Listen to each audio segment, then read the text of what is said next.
Like my GP, she's really friendly, and you can also book online for an appointment, which is really handy. GPs I hardly see him, I think once a year. So I'm pretty fit at the moment. Maybe when I do see him, I might find out what's he really like. You try to get an appointment at the doctors for all the time. It doesn't matter if it's an emergency or not, you can't get through to them. You get to the hospital for something you want to do, you're sitting there hours, you could die anyway. And just apply the wank. My doctor's brilliant, very good doctor. He don't stand for no fooling about and nothing like that. He gives me the proper medication that I need for my mental health and so on. I don't have a doctor because I don't trust them. It's that simple. I can see the NHS going private in most probably 7 to 8 years. Hence why I'm in no hurry to find a doctor. Anything I need doing, I sort myself out or go straight to the hospital, that's it.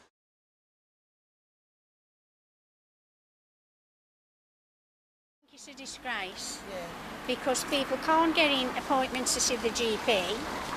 The A&Es are always chock-a-block. So where are people supposed to go? It's not going to help the problem, is it? It's just going to cause a bigger problem with GPs and A&E.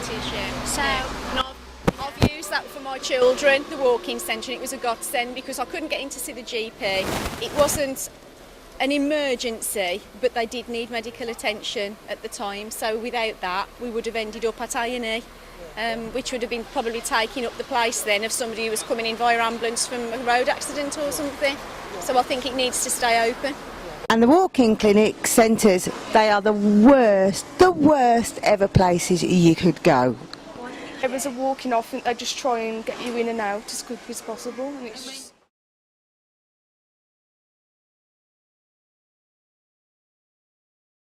I had trouble with my heart and they put me under a specialist and he sorted me out and I went in an emergency and he sorted me out and I ain't got a problem with Brussels at all. I know there is a problem because I've been told, but from my own experiences it was good for me.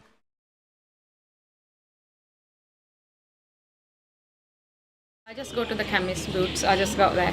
Fabulous. So long if you had like a tickly cough or a cold? Yeah, anything. I just go over there and when we go a ring to the doctor, they don't give the appointment, they're always busy, all booked and there's no point to ring them, I just go there to buy the Okay. I'd go my personal physician first. GP? Yeah, my GP, Then I'll just have to see what he said, then I'll take his advice and if he has to send me down the hospital then I'll go down there. If I'm unwell, I've had my doctors up booked 9 times out of 10 now since my main doctor retired.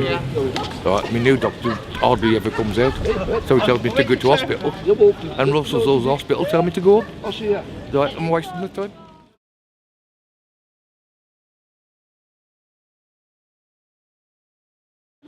I would think as soon as they actually start getting bad to the stage where it's going to be life-threatening, if you know like 6 months in advance that you're going to die, then obviously you want to decide where you're going to die. Yeah.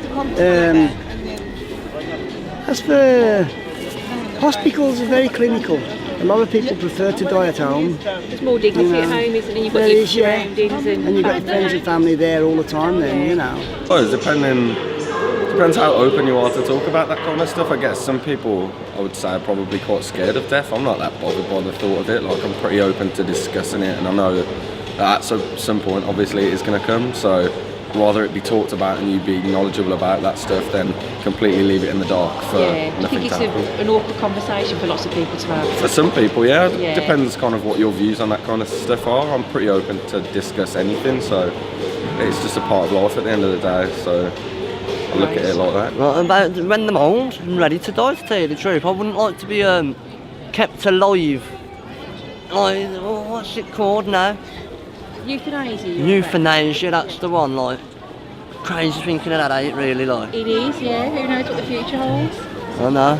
No, it depends, though. I wouldn't want them just to kill me. If there's a chance I could live and be okay. Yeah. Well, I don't think I'd like to live the rest of my life as like a with no functions. Yeah, with no with no functions. Yeah, definitely. I'd like to be able to go to the toilet myself. And, so it's about having. And answer the phone and walk around. Not so much walk around. Get my grandchildren to push me around. So maybe I don't know.